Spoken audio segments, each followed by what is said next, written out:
تو دیکھیں یہ تو جو ہم عمران خان بار بار کہہ رہا ہے کہ یہ ڈیموکریسی نہیں ہے، یہ بادشاہت ہے، تو آج اس کا عملی نمونہ انہوں نے پیش کیا، کیونکہ جب یہ یہاں سے بھاگے تھے تو جتنے عرصہ انہوں نے گزارا سعودی عرب کے اندر، وہاں پہ بادشاہت کے اندر ہی انہوں نے گزارا.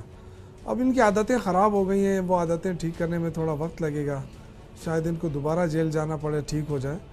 تو مجھے تو یہی لگ رہا ہے کہ جو باڈی لینگویج تھی ان کی سامنے، تو کہہ رہے تھے کہ جی ان کی خواہش تھی کہ میں رو لوں، لیکن میں روئی نہیں، لیکن اللہ جانے اندر سے انہوں نے کتنا رویا ہوگا، اور اندر سے، کیونکہ آرٹیکل 62 63 یہاں پہ اس پہ بھی لاگو ہوگا. اگر آپ دیکھیں ان کی، آپ نے ویڈیو سنی ہوگی، آڈیو بھی سنی ہوگی کہ جی نہ تو میری اور نہ ہی میرے بھائیوں کی کوئی ایسٹس ہیں پاکستان کے اندر یا پاکستان سے باہر. تو وہ تو ساری چیزیں جو ہیں وہ سامنے آ چکی ہیں. اب یہ کہ جے آئی ٹی نے جب ان سے کویسچن کیا ہوگا کہ مریم بی بی آپ نے تو کہا تھا کہ ہمارے کوئی ایسٹ نہیں ہے، تو یہ ایسٹس کہاں سے آئیں؟ تو دونوں چیزوں میں اگر یہ کہتی ہے کہ جی ابھی میں قائم ہوں کہ جی ہمارے کوئی ایسٹس نہیں ہے، تبھی یہ اس آرٹیکل کے تحت آتی ہے. اور اگر اس نے کہا ہوگا کہ جی نہیں اب مجھ سے غلطی ہوئی ہے اور میرے بھائیوں کے ایسٹس تھے، اب نے چھپائے ہوئے تھے، تو تب بھی آرٹیکل 62 63 کے انڈر آتی ہے. تو یہ دونوں صورتوں میں نائل ہو جائے گی انشاءاللہ. تو یہ ساری چیزیں ایسی ہیں کہ اس میں جو شریف فیملی ہے وہ بری طرح گر چکی ہے، پھنسی ہوئی ہے اس پاناما کیس میں. اور مجھے تو یہی لگ رہا ہے کہ یہ آخری ان کا جس طریقے سے یہ دباؤ ڈال رہے ہیں، جس طریقے سے انہوں نے ان کی لینگویج استعمال ہو رہی ہے، اسحاق ڈار کی دیکھیں، خواجہ سعد رفیق کی دیکھیں، تو اس سے کلیئر کٹ اندازہ ہو رہا ہے کہ ان کو بھی پتہ چل گیا ہے کہ اب ہم نے جانا ہے. رائٹ. ورنہ دیکھیں منی ٹریل کا ایشو ہے، مریم نواز صاحب آج جب باہر نکلی، شوکت صاحب مریم صاحبہ جب آج باہر نکلی جے آئی ٹی میں اپنی پیشی کے بعد، تو صحافی بڑے بےتاب تھے اور وہ گرمی میں کھڑے ہوئے ہیں، صبح سے انتظار کر رہے ہیں ان کی، اور اس کے بعد ان کے باہر نکلنے کا. اور وہ سوال ظاہری بات ہے ایک صحافی نے کرنا ہے کہ اندر کیا ہوا ہے، یا آپ کے پاس کیا نئے ثبوت ہیں، آپ نے پہلے جو بیانات دیے اور آج آپ کیا بیان دے کر آئی ہیں. تو مریم نواز صاحبہ جب باہر نکلی جے آئی ٹی سے، تو انہوں نے آ کے صحافیوں کا کس طرح سے شکریہ ادا کیا، سب سے پہلے وہ دکھائیں، پھر ان کا بعد میں کیا رویہ تھا وہ آپ کو دکھاتے ہیں. آپ سب میڈیا کے بہن بھائیوں کا شکریہ ادا کرتی ہوں کہ جو اتنی دیر سے دھوپ میں یہاں کھڑے ہیں میرے انتظار میں. جی اتنی دھوپ سے کھڑے ہوئے ہیں انتظار میں یہاں پہ مریم نواز صاحبہ کے، تو وہ صرف آپ کو دیکھنے کے لیے یا آپ کے آنے اور جانے کے مناظر بنانے کے لیے یہاں پہ نہیں، وہ تو سوال کرنے کے لیے بھی یہاں پہ کھڑے ہوئے تھے. لیکن جب انہوں نے سوال کرنے کی جرت کی، جسارت کی مریم نواز صاحبہ سے، تو انہوں نے سنب کیا ان کو بار بار، اور سوال کا جواب تو درکنار، سوال سننے کی بھی ہمت نہیں ہے مریم نواز صاحبہ سے. ذرا دیکھیں جی.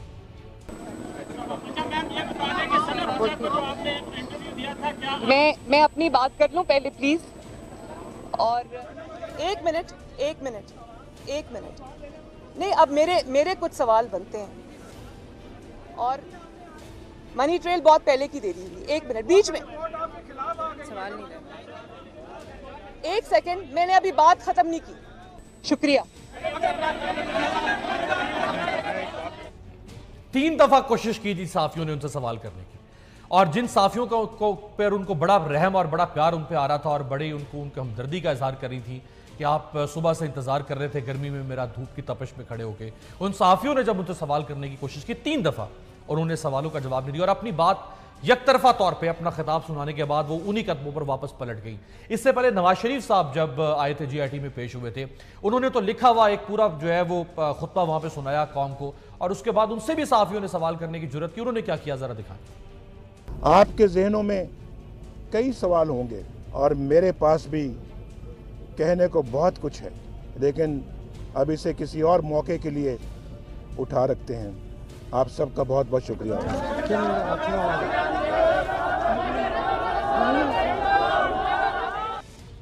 وہاں پہ کیا احتساب ہوگا؟ عوام کا احتساب ہوتا ہے جب آپ سے صحافی سوال کرتا ہے اور عوام کے بہاف پہ، اور پھر آپ اپنا معافی و ضمیر بیان کرتے ہیں. قصوری صاحب، آپ نے دنیا میں بڑی بڑی جمہوریتیں دیکھی ہیں، پڑھا ہے، بڑے ملکوں میں آپ گئے ہیں، پارلیمنٹس بھی آپ نے وزٹ کیا، یون میں بھی جا کے آپ نے ایڈریس کیا ہوا ہے. سر یہ کون سی جمہوریت ہے کہ جہاں پہ آپ سے سوال کیا جائے اور آپ سوال سننے کا بھی آپ میں حوصلہ یا جذبہ نہ ہو؟ ابھی آپ نے، میں اس کو آپ کو جواب، ابھی آپ نے کہا تھا بادشاہت بات یہ ان کی وسیع، میں ان کی بیک گراؤنڈ تھوڑی سی بتا دوں. 1980 میں اپنا گھر بنا رہا تھا اسلام آباد میں. مجھے لوہا چاہیے تھا, تو میں نے پوچھا بھائی مجھے لوہا چاہیے کہاں سے لوں, تو انہوں نے کہا جی لاہور میں ایک اتفاق فاؤنڈری ہے وہ وہاں. تو میں چلا گیا. ان کا دفتر ہوتا تھا شملہ پہاڑی کا قریب, اپنا پاکستان ٹیلی ویژن کے قریب. میں جب گیا تو ان کے والد میاں شریف, کیونکہ میرا اس وقت بڑا نام چل رہا تھا, بھٹو کو نئی نئی پھانسی لگی ہوئی تھی, اور جو سپر لیڈز میرے نام کی چل رہی تھی پورے پاکستان میں اور دنیا میں. تو میں گیا تو ایک دم سے کھڑا ہو کے کہیں کیڑی دے کھاد نرین آ گئے, کیڑی دے کھاد نرین آ گئے. خیر میں سیٹل ہوا بھاؤ. یہ آپ کا میاں شریف صاحب سے, میاں شریف سے بات ان کے والد سے, یہ جن کے بادشاہ تھا آپ کہہ رہے ہیں کیڑی دے کھاد نرین. جب میں وہ سیٹلمنٹ ہونا شروع ہوا بھاؤ, تو مینیجر کو بلایا. انہوں نے کہا جی ان کے اشارے تھے, مینیجر کہا انہوں وغیرہ کہا نہیں اردو کاٹ, جی انہوں نہیں اردو کاٹ. پھر میاں شریف نے کہا اوے یہ بھٹو نو پھائے نہ لوا دے, سانو ایک فیکٹری واپس ملنی سی, یہ تو ساڈے محسن نے اسی دی. تو اس وقت 2200 روپے پر ٹن تھا. انہوں نے مجھے جو ہے 1700 ہر ٹن پر مجھے 500 کا مجھے ریبیٹ دیا. تو یہ ان کا تھا لیول, جن کو آپ بادشاہ لگے ہوئے.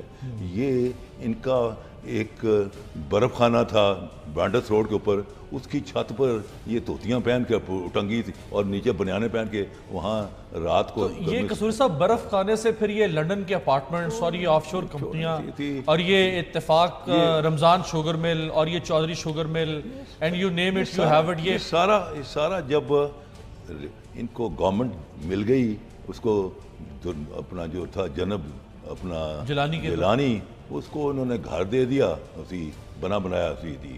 اس نے احسان کا بدلہ, سامنے کا سانو ایک منڈا دے دو, میاں کو کہ ایک بچہ ہمیں دے دو. انہوں گھر جا کے میٹنگ کی, اس کو دے دیں, کہ نہیں وہ بھی رجیا ہے, انہوں دے دیا, نہیں وہ بھی لگ گیا ہے. پھر ساروں نے کیا پولا ویلا ہے گیا, اس کو گھر میں نام ہے پولا, نواز شریف صاحب پولا ویلا ہے گیا, پیار سے کہتے ہیں. یہ پولا جو ویلا ہے اس کو دیا, تو وہ 3 دفعہ ملک کا پرائم منسٹر جو ویلا بیٹھا ہوا ہے. یار چھوڑو, یہ قسمت کے کرچے ہیں, دے آر, یہ ضیاء الحق کے گملے کی سیاسی پنیری ہیں, ضیاء الحق کے لگے ہوئے بندے ہیں. تھوڑے سی بات یہ ہے کہ ان کا یوم حساب آ گیا جی, to be very honest about it. ہر کا ایک ٹائم ہوتا ہے. Every fall is a rise and every rise is a fall. That is so. تو 37 سال سے رائز تھا. کبھی بھٹو کبھی سوچ سکتا تھا کہ اس کو سزائے موت ہوگی, لیکن آج تاریخ کا حصہ ہے. ان کا ٹائم آ چکا ہوا ہے. ان کے ساتھ جو میں دیکھ رہا ہوں as a student of history, ان کے ساتھ ان کا حشر بڑا ہونا. اور ماڈل ٹاؤن والے کیس میں ہسٹری ریپیٹ ہونی ہے, جیسے میرے والد کے کیس میں 3-4 سال کے بعد. میں ذرا ایک بریک سے واپس آتا ہوں, آپ کو کچھ سنواؤں گا. جو ان کے ایڈوائزر ہیں ان کو وزارتیں کیسے ملتی ہیں اور وہ کس قسم کے مشورے دیتے ہیں, ایڈوائزر مشیر کس قسم کے ہیں ان کے, ذرا وہ بھی آپ کو دکھائیں گے. اور ماڈل ٹاؤن کا جو آپ تذکرہ چھیڑا ہے قصوری صاحب نے, ذرا اس پہ بھی بات کریں.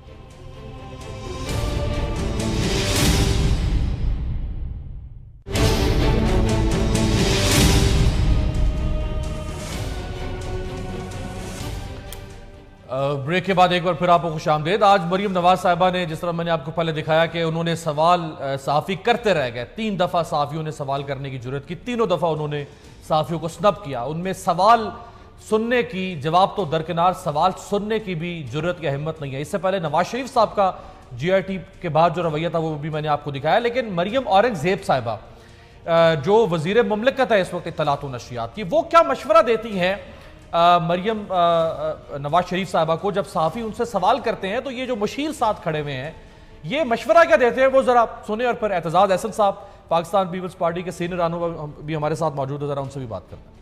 ایک منٹ بیچ میں سوال نہیں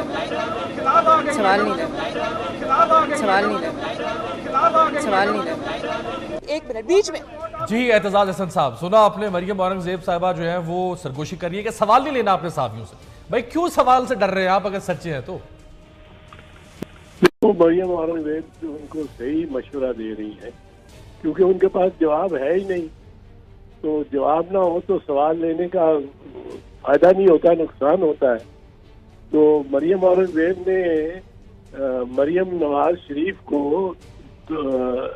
واقعات کے حوالے سے درست مشورہ دیا، اور میں یہ تو سمجھتا ہوں کہ یہ مریم اورنگزیب کے بڑے کریڈٹ میں جائے گا نون لیگ میں کہ اس نے بر وقت اور مشورہ دے کے اور مریم نواز کو، مریم صفدر کو امبیرسمنٹ سے بچایا ہے۔ حالانکہ اگر آپ سوال کا جواب نہیں دیتے یا سوال لیتے ہی نہیں تو وہ زیادہ امبیرسنگ ہوتا ہے، کیونکہ اس سے یہ بات واضح ہو جاتی ہے کہ آپ کا موقف غلط ہے، آپ کا موقف جھوٹ پہ مبنی ہے۔ اور مریم نواز کو تو پہلا سوال جو صحافیوں نے کرنا تھا وہ ان کے اپنے بیان کے مطابق کی وضاحت ہوگا کہ آپ نے تو کہا تھا ثنا بچا کے پروگرام میں کہ میری جائے تو کوئی ملکیت ہی کچھ نہیں ہے، اور نہ پاکستان میں اور نہ میرے بھائیوں کی باہر کوئی ہے، یہ پتہ نہیں خبر نہیں کہاں سے لے آتے ہیں اور میرے بھائیوں کی ملکیت بنا دیتے ہیں۔ اور انہوں نے پھر بڑے اس میں دلچسپ طریقے سے ختم کیا کہ اگر کوئی ثابت کر دے تو پھر وہ گھبرا گئی کہ اب کیا آگے کہوں، یہ کہوں کہ کوئی ثابت کر دے تو میں سیاست چھوڑ دوں گی، یہ کہوں میں ریزائن کر دوں گی پارٹی کے عہدے سے، تو پھر کہتی ہیں تحقق کے ساتھ اگر کوئی ثابت کر دے تو میں مان لوں گی۔ سیاست چھوڑ دے گی کیسے اعتزاز صاحب؟ وہ تو ان کی پرائم منسٹر ہاؤس جو ہے وہ 4 سال سے ایک اکیڈمی ہے، اس اکیڈمی کے اندر مستقبل کی وزیر اعظم کی تربیت ہو رہی ہے، 4 سال کی محنت ہوئی ہے، وہ سیاست کیسے چھوڑ سکتی ہے؟ یہ اعلان تو سوچ بھی نہیں سکتی وہ پر مطلب ہے اعلان بنتا تو یہی تھا نا، پر پوائنٹ یہ ہے کہ وہ تربیت تو ان کی ہو رہی ہے اور ان کے پیچھے یہ سارا مریم نواز کو بچاتے بچاتے ہی تو سارا یہ خاندان ڈوب رہا ہے اور سارے جھوٹ بولے جا رہے ہیں۔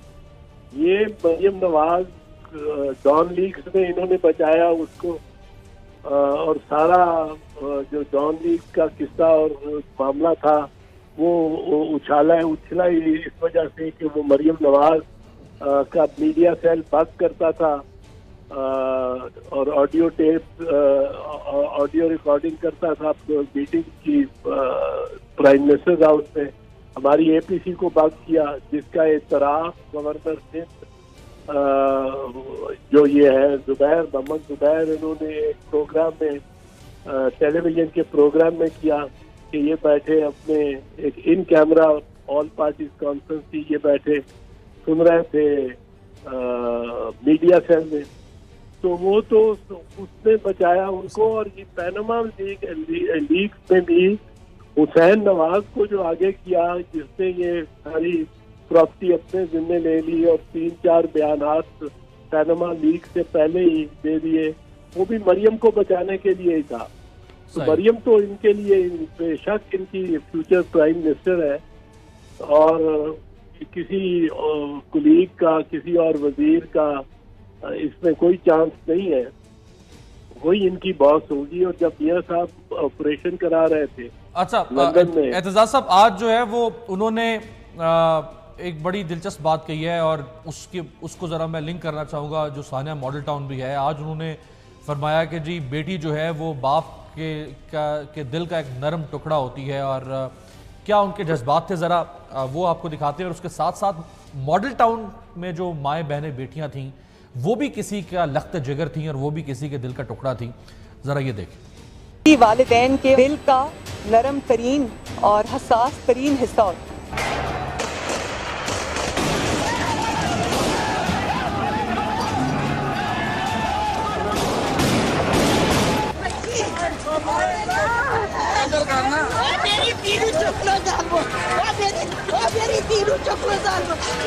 بیٹی والدین کے دل کا نرم ترین اور حساس ترین حصہ میری بہن میری بہن گئی، اللہ جی فوت ہو گئی، انا للہ و انا الیہ راجعون۔ بیٹی والدین کے دل کا نرم ترین اور حساس ترین حصہ کیوں